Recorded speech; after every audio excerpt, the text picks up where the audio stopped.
ಹಾರೋಗೇರಿ ಪಟ್ಟಣದ ಭಾರತ್ ಕೋಆಪ್ ಸೊಸೈಟಿಯ ನಿಯಮಿತ ಹಾರೋಗೇರಿಯ 23ನೇ ವಾರ್ಷಿಕ ಸರ್ವ ಸಾಧನ ಸಭೆಯಲ್ಲಿ ಎಸ್ಎಸ್ಎಲ್ಸಿ ಪರೀಕ್ಷೆಯಲ್ಲಿ ಹೆಚ್ಚು ಅಂಕ ಪಡೆದ ವಿದ್ಯಾರ್ಥಿಗಳಿಗೆ ಹಾಗೂ ವಿವಿಧ ರಂಗದಲ್ಲಿ ಸಾಧಕರನ್ನು ಪತ್ರಕರ್ತರನ್ನು ಸತ್ಕರಿಸಿ ಗೌರವಿಸಲಾಯಿತೆಂದು ಸಂಸ್ಥಾಪಕ ಅಧ್ಯಕ್ಷರು ಈರಣ್ಣಗೌಡ ಪಾಟೀಲ್ ತಿಳಿಸಿದ್ದಾರೆ.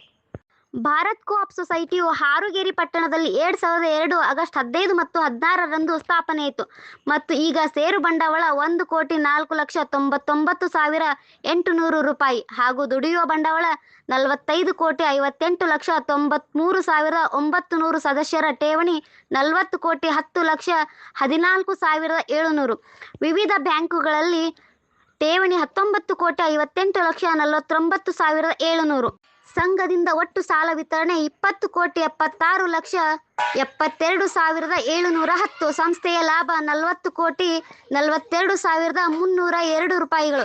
ಸೊಸೈಟಿಯು ಆಡಿಟ್ ವರ್ಗೀಕರಣದಲ್ಲಿ ಅ ವರ್ಗ ಹಾಗೂ ಒಟ್ಟು ಸದಸ್ಯರು 1,375 ಹಾಗೂ ಸೊಸೈಟಿ ಡಿವಿಡೆಂಟ್ 13.50% ಹಾಗೂ ಆರ್ಎಫ್ಟಿ 86 ಲಕ್ಷ. ಹೀಗೆ ಸುಮಾರು 23 ವರ್ಷಗಳಲ್ಲಿ ಭಾರತ್ ಕೋಆಪ್ ಸೊಸೈಟಿಯು ಬೆಳೆದು ಬಂದಿದೆ ಎಂದು ಹೇಳಲು ನನಗೆ ಸಂತೋಷವಾಗುತ್ತದೆ ಎಂದು ಸಂಸ್ಥಾಪಕ ಅಧ್ಯಕ್ಷರು ಶ್ರೀ ಈರಣ್ಣಗೌಡ ಪಾಟೀಲ್ ಮಾತನಾಡಿದ್ದಾರೆ. ವಾರ್ಷಿಕ ಮಹಾಸಭೆಗೆ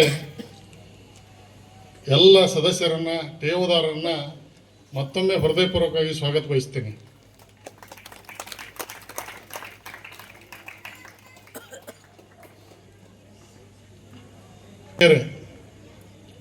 ತಮಗೆಲ್ಲ ತಿಳಿದಿರುವಂತೆ ಸುಮಾರು 24 ವರ್ಷಗಳ ಹಿಂದೆ ಅಂದ್ರೆ 16/8/2002 ಸಮಾನ ಮನಸ್ಕರೆಲ್ಲರೂ ಕೂಡ್ಕೊಂಡು ಒಂದು ಸೊಸೈಟಿ ಮಾಡ್ಬೇಕಂತೇಳಿ ಕನಸು ಕಂಡೆವು. ಅದನ್ನು 16/8/2002 ನನಸು ಮಾಡಿ ಅದನ್ನು ಉದ್ಘಾಟನೆಯನ್ನು ಪರಮ ಪೂಜ್ಯಗಳ ಶ್ರೀಗಳಾದಂಥ ಚಂದ್ರಶೇಖರ ಶಿವಾರಿ ಸ್ವಾಮಿಗಳ ಅಮೃತಹಸ್ತದಿಂದ ಉದ್ಘಾಟನೆಯನ್ನು ಮಾಡಿದ್ದೀವಿ.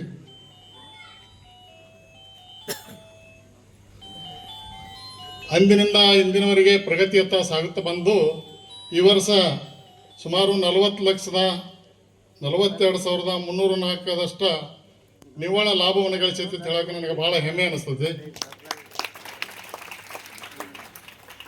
ಇನ್ನು ಸದಸ್ಯತ್ವದ ಬಗ್ಗೆ ಹೇಳಬೇಕಂತಂದ್ರೆ ನಾವು ಚಾಲೂ ಮಾಡಿದ್ದಾಗ 300 ಸದಸ್ಯರು 3 ಲಕ್ಷ ಷೇರು ಬಂಡವಾಳ. ಆದ್ರೆ ಇವತ್ತಿನ ದಿವಸ 1,375 ಷೇರು ಸದಸ್ಯರನ್ನು ಹೊಂದೈತಿ. ಸುಮಾರು 1,04,99,800 ಅಷ್ಟು ಷೇರು ಬಂಡವಾಳವನ್ನು ಹೊಂದಿದ್ದಕ್ಕೆ ಭಾಳ ಹೆಮ್ಮೆ ಅನಿಸ್ತದೆ ನನಗೆ.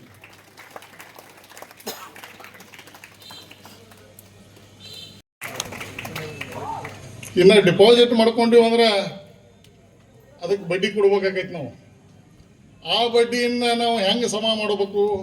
ಸಾಲ ಕೊಡಲೇಬೇಕು. ಹಂಗೆ ಅತ್ಯಂತ ಕಡಿಮೆ ಬಡ್ಡಿ ದರದಾಗ ಬಂಗಾರ ಸಾಲಕ್ಕೆ ಬರೀ 13% ತಗೋತೀವಿ ನಾವು. ಇನ್ನು ಜಾಮೀನು ಸಾಲ 18% ಐತಿ. ಉಳಿದ ಎಲ್ಲ ಸಾಲಗಳಿಗೆ 15% ಐತಿ. ನೀವು ಅದನ್ನು ತಿಂಗಳ ತುಂಬಿರಿ ಅಂದ್ರೆ 14% ಯೋಜನೆಯನ್ನು ಸಹ ಜಾರಿಗೆ ತಂದಿದ್ದೆವು. ಅದರದ್ದು ಸದುಪಯೋಗ ನೀವು ಎಲ್ಲರೂ ಪಡ್ಕೋಬೇಕಂತೇಳಿ ಈ ಸಂದರ್ಭದೊಳಗೆ ನಾನು ಹೇಳಕ್ಕೆ ಬಯಸ್ತೇನೆ. ಒಟ್ಟು ನಾವು ಈ ವರ್ಷಾಂತ್ಯಕ್ಕೆ 20,76,72,710 ಸಾಲವನ್ನು ಎಲ್ಲ ಸದಸ್ಯರು ಕೊಡಲಾಗಿದೆ. ನಾವೊಂದು ಈ ಸಂದರ್ಭದೊಳಗೆ ಮನವಿ ಏನು ಮಾಡ್ಕೊಳ್ಳೋದಂದ್ರೆ, ಈಗೇನಿದೆ ಏನಿಲ್ಲ ಆ ಪರ್ಸೆಂಟೇಜ್ಗಳ ನೀವು ರೆಗ್ಯುಲರ್ ತುಂಬಿರೋ ಮಾತ್ರ ಇರ್ತೈತಿ. ನೀವು ಅದನ್ನು ಕಟಬಾಕಿ ಮೇಲೆ ಕಟಬಾಕಿ ಆದ್ರೆ ಅಂದ್ರೆ ಅದ್ರದ್ದೆಲ್ಲ ಚಕ್ರ ಬಡ್ಡಿ ಬಿದ್ದು ನಿಮಗನ ಹೊರೆ ಆಕೈತಿ. ನಮ್ಮದು ಉದ್ದೇಶ ಏನಿರ್ತೈತಿಪ್ಪ, ನಿಮಗೆ ಹೊರೆ ಆಗಬಾರ್ದು ಅನ್ನೋ ಉದ್ದೇಶನೇ ಇರ್ತೈತಿ. ಆದ್ರೆ ನೀವು ಹೊರೆ ಮಾಡ್ಕೊಂಡ್ರೆ ಅದಕ್ಕೆ ಹೊಣೆಗಾರ ನೀವು ಹಾಕಿರಿ. ನಾಳೆ ನಿಮ್ಮ ಕ್ರೆಡಿಟ್ ಪತ್ತ ಹೋಗಿಬಿಡ್ತೈತಿ. ಈ ನಮ್ಮ ಬ್ಯಾಂಕಿನಾಗ ಅಟ್ಟ ಅಲ್ಲ, ಬೇರೆ ಯಾವುದೋ ಬ್ಯಾಂಕಿನಾಗ ಸಹ ನಿಮಗೆ ಸಾಲ ಕೊಡೋದು ಬಂದ್ ಆಗ್ತೈತಿ. ಅಂತ ಆ ಮಟ್ಟಕ್ಕೆ ಯಾರೂ ಹೋಗಬಾರ್ದು ಅಂತೇಳಿ ಈ ಸಂದರ್ಭದಲ್ಲಿ ಎಲ್ಲ ಸಹಕಾರಿಗಳ ಮೂಲಕ ಮನವಿ ಮಾಡ್ಕೊತಾನೆ ಇರಬೇಕು. 80,465 ಆಕತಿ. ಸಿಬ್ಬಂದಿ ಕಲ್ಯಾಣ ನಿಧಿಗೆ 5% ತೆಗೆದಿಡಬೇಕು. 80,465 ಆಕತಿ. ಕಟ್ಟಡ ನಿಧಿಗೆ 10%, 1,60,930 ಆಗ್ತೈತಿ. ಸದಸ್ಯರ ಕಲ್ಯಾಣ ನಿಧಿಗೆ 5%, 80,465 ಆಕತಿ. ಸಿಬ್ಬಂದಿಗೆ ಅವರನ್ನು ಪ್ರೋತ್ಸಾಹಿಸಬೇಕಂತ ಉದ್ದೇಶದಿಂದ ಅವರಿಗೆ 2 ತಿಂಗಳ ವೇತನವನ್ನು ಬೋನಸ್ ಆಗಿ ಸಹ ಕೊಟ್ಟದಿವೆ ಅಂತ ಹೇಳಕ್ಕೆ ಹೆಮ್ಮೆ ಅನಿಸ್ತದೆ. ಇನ್ನು ಮಹೋತ್ಸವ ನಿಧಿಗೆ 10%, 1,60,930 ರೂಪಾಯಿ ಆಗ್ತೈತಿ. ಉಳಿದದ್ದನ್ನು ಮತ್ತೆಲ್ಲ ಕಟ್ಟಡ ನಿಧಿಗೆ 3,72,875 ಆಗಿ ಈಗ ಒಟ್ಟು 40,42,302 ರೂಪಾಯಿಗಳನ್ನು ಸಹಕಾರ ನಿಯಮಾವಳಿ ಪ್ರಕಾರ ನಾವು ಡಿವೈಡ್ ಮಾಡ್ತೀವಿ. ಇನ್ನು ನೀವು ಈ 13.5% ನಾವೇನು ಡಿವಿಡೆಂಡ್ ಕೊಟ್ಟಿದ್ದಿಲ್ಲ, ನೀವು ಎಲ್ಲರೂ ಚಪ್ಪಾಳೆ ಮೂಲಕ ಅದನ್ನು ಅನುಮೋದಿಸ್ತೀರಂತೇಳಿ ನಾವು ಭಾವಿಸ್ಕೊಂಡಿದ್ವಿ.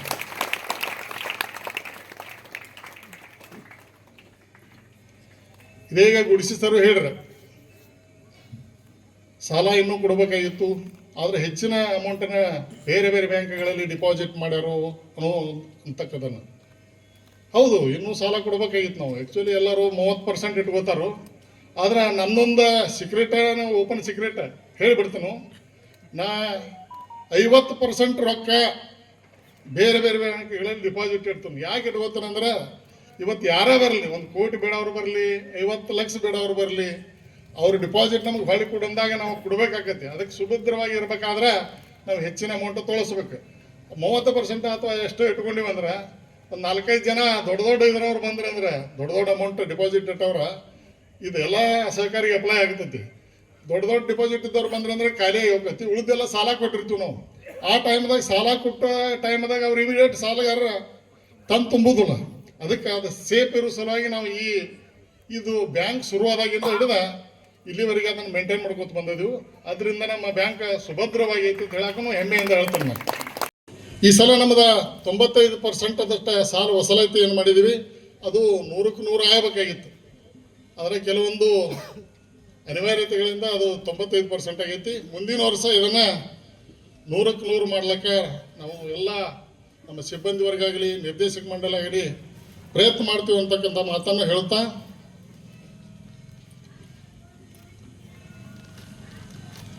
ನಮ್ಮ ಸಂಘದ ಅಭಿವೃದ್ಧಿ ರಗಡೆ ಸಾಕಷ್ಟು ಜನರು ಸಹಾಯ ಸಹಕಾರ ಮಾಡಿರ್ತಾರೆ. ಅನೇಕ ಜನರು ಇದರ ಪ್ರಯೋಜನ ಪಡ್ಕೊಂಡು ಉದ್ಯಮಿಗಳಾಗಿ ಸೃಷ್ಟಿನೂ ಆಗ್ಯಾರ ಅಂತ ಹೇಳಕ್ಕೆ ಭಾಳ ಹೆಮ್ಮೆ ಅನಿಸ್ತೈತೆ ನನಗೆ. ಅನೇಕ ಜನರು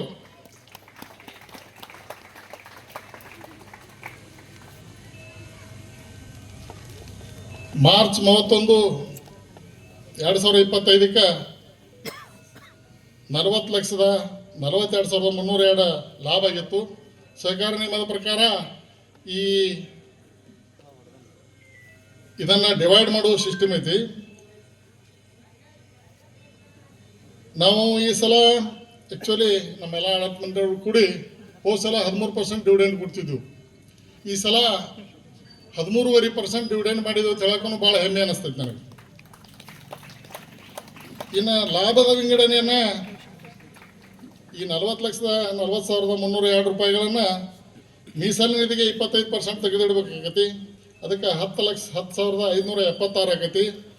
ಸಹಕಾರ ಶಿಕ್ಷಣ ನಿಧಿಗೆ 2% ತೆಗಿಬೇಕು, 60,635 ಆಗ್ತೈತಿ. ಸದಸ್ಯರ ಇದೀಗ ಹೇಳಿದಂಗೆ ಸದಸ್ಯರ ಲಾಭಾಂಶ 13.13% ಐತಿ. ಅದಕ್ಕೆ 13,61,773 ಆಗ್ತೈತಿ. ಇನ್ನು ಲಾಭಾಂಶವನ್ನು ಸರಿಪಡಿಸುವ ನಿಧಿಗೆ 5% ತೆಗೆದಿಡಬೇಕು, 80,465 ಆಕತಿ. ಸಿಬ್ಬಂದಿ ಉಪದಾನ 5%, 80,465 ಆಗ್ತೈತಿ. ಇದು ನಿಮಗೆ ಪಿಗ್ಮಿ ತುಂಬವ್ರಿಗೆ 3 ತಿಂಗಳ ಒಮ್ಮೆ ರಿಟರ್ನ್ ಕೊಡ್ತೀವಿ. 6 ತಿಂಗಳು ಬಿಟ್ಟರೆ ಅಂದ್ರೆ 1% ಬಡ್ಡಿ ಹಾಕಿ ಕೊಡ್ತೀವಿ. ಅದಲ್ದ 1.5 ಲಕ್ಷ, ಉದಾಹರಣೆಗೆ ಹೇಳ್ತೀನಿ ಇದನ್ನು, 1.5 ಲಕ್ಷನೇ ಇಡಬೇಕತ್ತೇನಿಲ್ಲ. 1.5 ಲಕ್ಷ ಇಟ್ಟರೆ ಅಂದರೆ ನಿಮ್ಗೆ ಪ್ರತಿ ತಿಂಗಳು 1,000 ರೂಪಾಯಿ ಇನ್ಕಮ್ ಬರುವಂಗಿಸೋದಕ್ಕೆ ಯೋಜನೆಯನ್ನು ಜಾರಿಗೆ ತಂದಿದ್ದೆವು. ಅದಲ್ಲದ ಕೆಲವೊಂದು ಬರೋರು ನಿಮ್ಮಲ್ಲಿ ಡಬಲ್ ಸ್ಕೀಮ್ ಇಲ್ಲನ್ರಿ ಅಂತೇಳಿ ಒಂದು ವಿಶೇಷವಾದಂಥ ಯೋಜನೆಯನ್ನು ಬೆಳ್ಳಿ ಹಬ್ಬ ಸಮೀಪ ಬರುತ್ತಿರೋದ್ರಿಂದ ಒಂದು ವಿಶೇಷ ಯೋಜನೆಯನ್ನು ಜಾರಿಗೆ ತಂದಿದ್ದೆವು.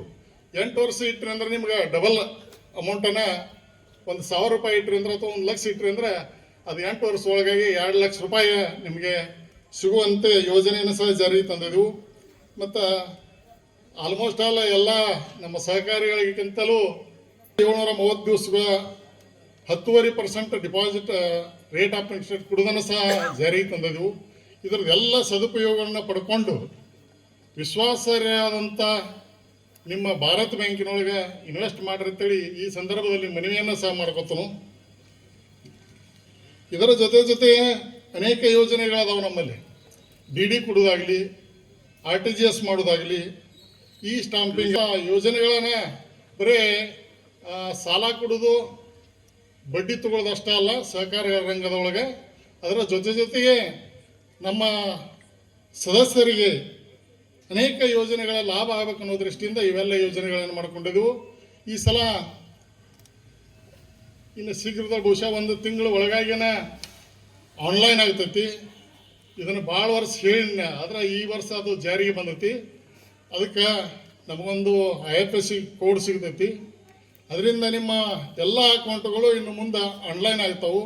ಅದಕ್ಕೆ ತಾವುಗಳೆಲ್ಲರೂ ಈ ಸಂದರ್ಭದಲ್ಲಿ ಮನವಿ ಏನು ಮಾಡ್ಕೊಳ್ಳೋದಂದ್ರೆ, ನಾನು ನಿಮ್ಮ ಶುಗರ್ ಫ್ಯಾಕ್ಟ್ರಿ ಬಿಲ್ಲನ್ನು ನಮ್ಮ ಬ್ಯಾಂಕಿನೊಳಗೆ, ನಿಮ್ಮ ಬ್ಯಾಂಕಿನೊಳಗೆ ತಾವುಗಳೆಲ್ಲರೂ ಅದಕ್ಕೆ ಬರುವಂಗೆ ಮಾಡ್ಕೋರಿ. ಅದರ ಪ್ರಯೋಜನ ಸಹ ಪಡಿರಿ.